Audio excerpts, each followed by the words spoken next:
देंगे। अब शुरू करते हैं सुपरफास्ट खबरें। कोरोना वायरस के महासंकट के बीच संसद के मानसून सत्र को लेकर तैयारियां शुरू हो गई। संसदीय मामलों की कैबिनेट कमेटी ने 14 सितंबर से 1 अक्टूबर तक संसद सत्र को चलाने का प्रस्ताव रखा है। सूत्रों के मुताबिक मानसून सत्र में इस बार कुल 18 बैठक होंगी। ऐसे में संसद के दोनों सदनों के लिए तैयारियां तेज कर दी गई, क्योंकि मार्च में कोरोना संकट के बढ़ जाने के बाद पहली बार सदन की कार्रवाई होगी। सोनिया गांधी आज कांग्रेस शासित प्रदेश और पश्चिम बंगाल, महाराष्ट्र, झारखंड के मुख्यमंत्रियों के साथ वर्चुअल मीटिंग करेंगी। इस दौरान सोनिया बकाया जीएसटी और नीट जेईई परीक्षाओं पर चर्चा करेंगी। बिहार में चुनाव से पहले राज्य सरकार ने बड़े पैमाने पर प्रशासनिक फेरबदल किया। राज्य सरकार ने 10 आईएएस और 8 आईपीएस समेत राज्य सेवा के भी कई अधिकारियों का तबादला किया। जवाहरलाल नेहरू यूनिवर्सिटी के छात्र शर्जील इमाम को दिल्ली दंगों के मामले में पुलिस ने यूएपीए के तहत गिरफ्तार किया। शर्जील इमाम को आज दिल्ली की कोर्ट में पेश किया जाएगा। फरवरी साल 2019 में पुलवामा में सीआरपीएफ के काफिले पर हुए आतंकी हमले में एनआईए ने चार्जशीट दाखिल कर दी। 13,000 पन्नों की इस चार्जशीट में एनआईए ने 13 लोगों को आरोपी बनाया। इस हमले में 40 जवान शहीद हुए थे। पुलवामा आतंकी हमले का मास्टरमाइंड जैश के सरगना मौलाना मसूद को बनाया गया है। चार्जशीट के मुताबिक हमले को अंजाम देने वाला आत्मघाती आतंकियों आदिल डार और उमर फारूक की धमाके में मौत हो गई थी। सुप्रीम कोर्ट ने केवल 5 लोगों के साथ मुहर्रम जुलूस निकालने की इजाजत फिलहाल नहीं दी। याचिकाकर्ता की मांग है कि कोरोना संकट काल में सरकारी गाइडलाइन का पूरा ध्यान रखा जाएगा। वरिष्ठ वकील प्रशांत भूषण के खिलाफ अवमानना केस में सुप्रीम कोर्ट ने फैसला सुरक्षित रखा। सीजेआई की अवमानना मामले में सुनवाई में भूषण ने माफी मांगने से इंकार कर दिया है। महाराष्ट्र के रायगढ़ बिल्डिंग हादसे में मरने वालों की संख्या 13 तक पहुंच गई, जबकि 8 लोगों को मलबे से सुरक्षित निकाला गया। मलबे को हटाने का काम लगातार जारी है। 5 मंजिला इस बिल्डिंग में 41 फ्लैट थे, जिसमें 80 लोग रहते थे। कोरोना महामारी के बीच केरल का प्रसिद्ध पद्मनाभस्वामी मंदिर 5 महीनों के बाद आज से खुलने जा रहा है। मंदिर में प्रवेश करने को लेकर सख्त नियम बनाए गए, जिसका पालन हर श्रद्धालु को करना पड़ेगा। सियासी संकट थमने के बाद आज गहलोत कैबिनेट की अहम बैठक होगी। सूत्रों के मुताबिक कैबिनेट की बैठक में नई पर्यटन नीति पर मुहर लग सकती है। इसके अलावा सेवा नियमों में संशोधन को भी कैबिनेट की मंजूरी मिल सकती है। कैबिनेट सचिवालय ने सभी कैबिनेट मंत्रियों को बैठक में आने की सूचना भेज दी। जो मंत्री जयपुर से बाहर हैं, उन्हें भी कैबिनेट की बैठक में भाग लेने के लिए समय पर जयपुर पहुंचने के निर्देश दिए गए।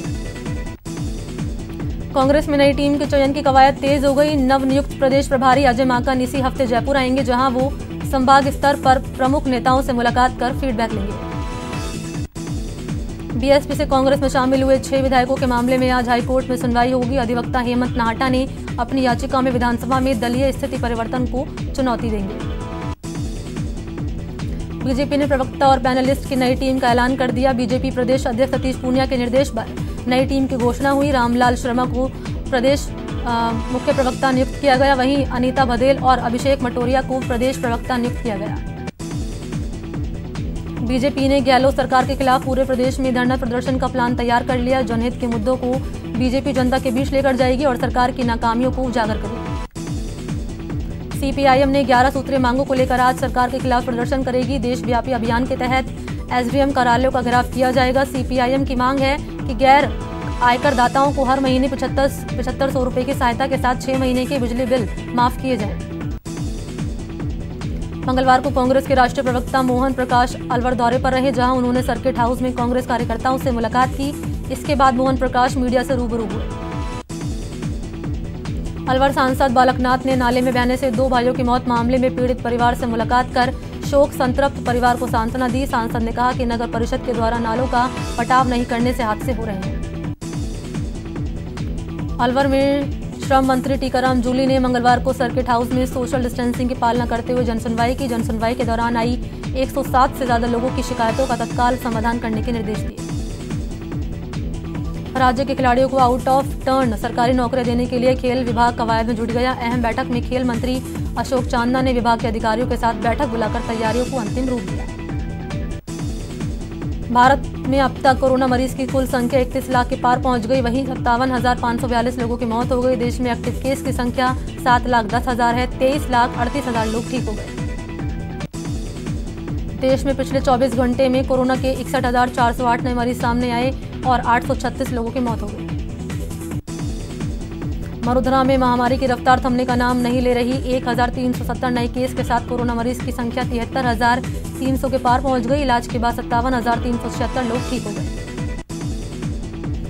बीते 24 घंटे में 13 लोगों की मौत के बाद महामारी से जान गंवाने वालों की संख्या 980 पहुंच गई। मंगलवार को जयपुर में 3, कोटा में 3, जोधपुर में 2, बूंदी में 2, अजमेर में 1, डूंगरपुर में 1, उदयपुर में 1 मौत दर्ज की गई। कोरोना वायरस ने राजस्थान को माइनिंग के जरिए होने वाले कमाई में अब तक करीब 250 करोड़ का चूना लगा दिया। खान विभाग ने खुद युद्ध स्तर पर इस घाटे से उबरने की तैयारी कर ली है।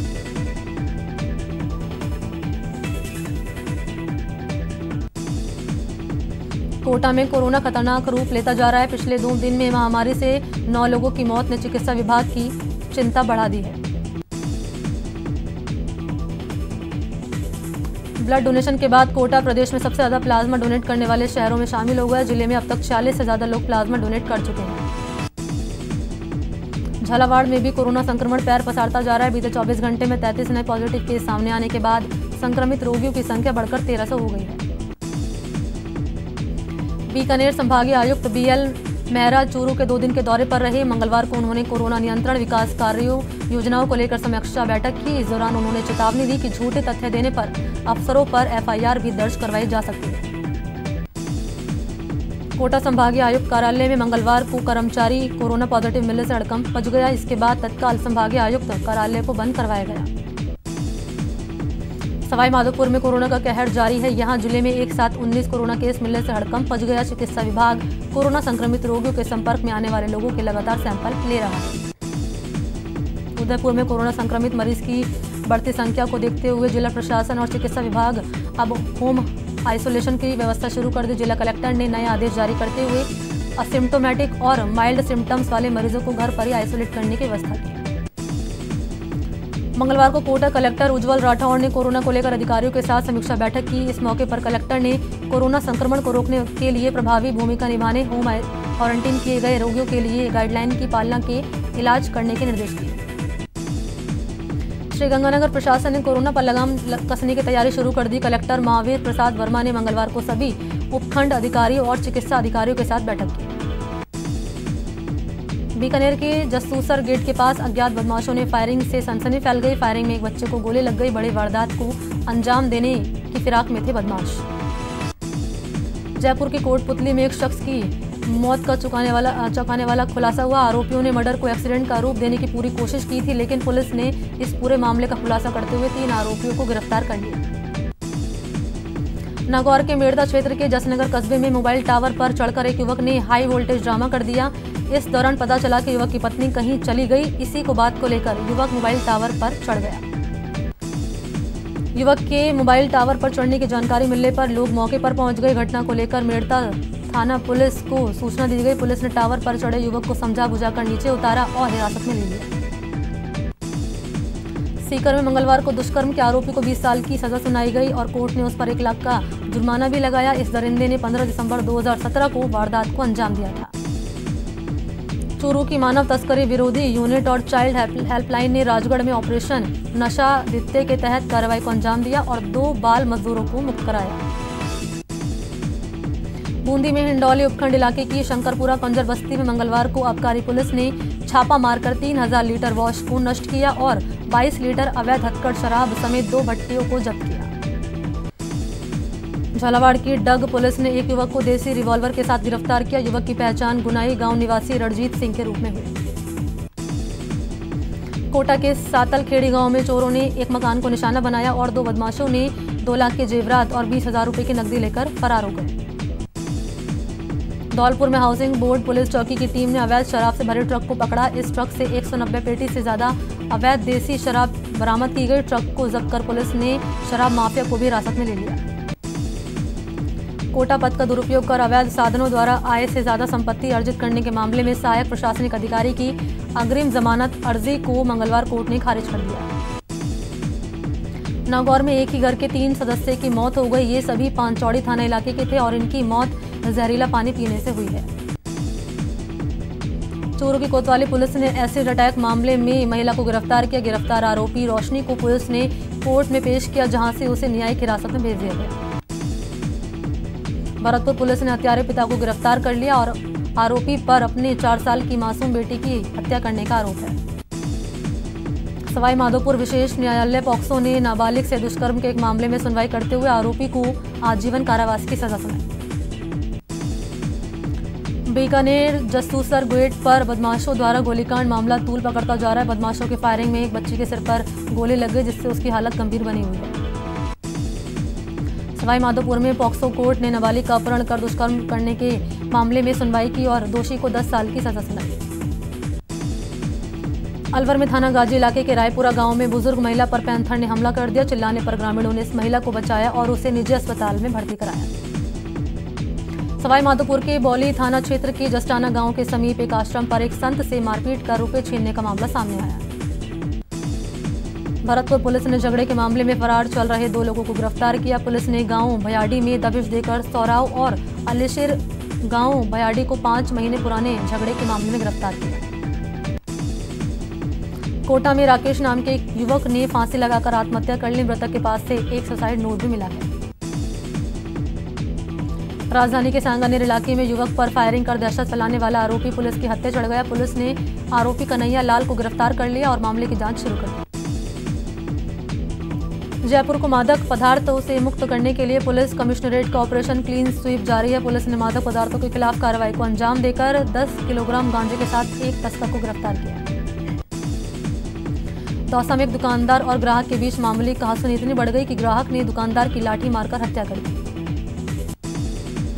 उदयपुर के राजनगर में लूट के बाद बुजुर्ग की हत्या के मामले में पुलिस ने खुलासा किया। राजसमंद एसपी ने वारदात का खुलासा करते हुए बताया कि तीनों ने एक आरोपी बुजुर्ग को पहचाना था। लूट के दौरान जब उसे पता चला कि बुजुर्ग उसे पहचान गया तो उसने बुजुर्ग की हत्या कर दी।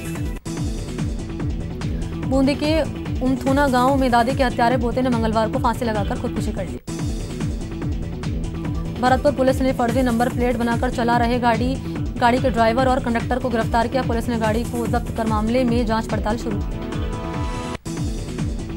यहां रुकते हैं ब्रेक के लिए।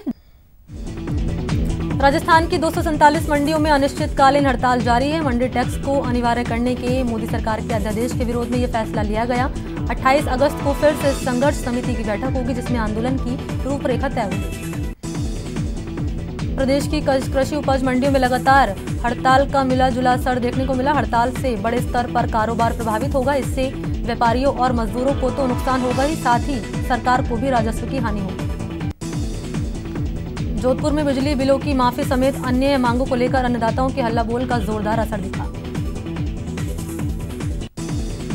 ईमानदार टैक्स पेयर्स को इनकम टैक्स विभाग के अधिकारियों से मुक्त करने के लिए प्रधानमंत्री नरेंद्र मोदी की फेसलेस टैक्स प्लेटफॉर्म योजना को राजस्थान में लागू करने की तैयारी हो गई है।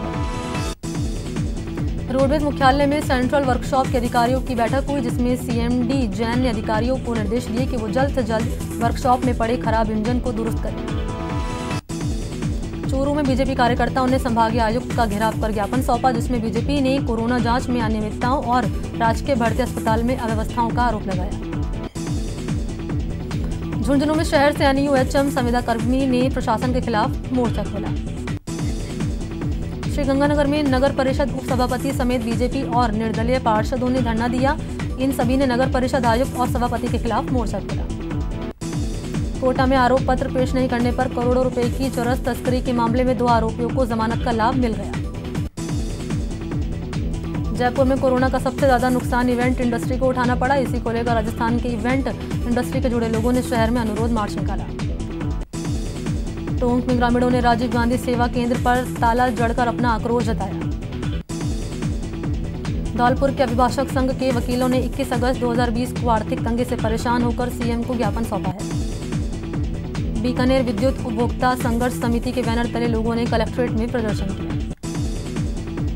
कोटा में गोबरिया बावड़ी व्यापार संघ ने नगर विकास न्यास कार्यालय पर मौन धारण करके धरना प्रदर्शन किया। टोंक में ग्रामीणों ने नैनवा स्टेट हाईवे को जाम कर विरोध प्रदर्शन किया। विरोध की वजह स्कूल के प्लेग्राउंड पर अतिक्रमण बना। कोटा में भारतीय किसान संघ की ओर से कोटा संभागीय आयुक्त कार्यालय पर अर्धनग्न प्रदर्शन किया गया। भारतीय किसान संघ की ओर से जोधपुर डिस्कॉम के बाहर महापड़ाव शुरू हो गया। थर्मल कर्मचारी संघ इंटक ने बिजली कंपनियों के 4000 कर्मचारियों को जीपीएफ पेंशन का अंतिम विकल्प खोलने की मांग उठाई। करौली के केसड़ गांव में मंगलवार को सृजन संस्था की ओर से कृषि संगोष्ठी का आयोजन किया गया। करौली में तंबाकू नियंत्रण को लेकर कार्यशाला आयोजित की गई। इस कार्यशाला में राजस्व एवं कृषि विभाग के अधिकारियों और कर्मचारियों ने नशा नहीं करने का संकल्प लिया। सीकर के धोद विधायक परसराम मोरदिया के खिलाफ अभद्र टिप्पणी करने के मामले को लेकर मंगलवार को ग्रामीणों ने पुलिस अधीक्षक गगनदीप सिंगला को ज्ञापन सौंपा। इसी के साथ इस बुलेटिन में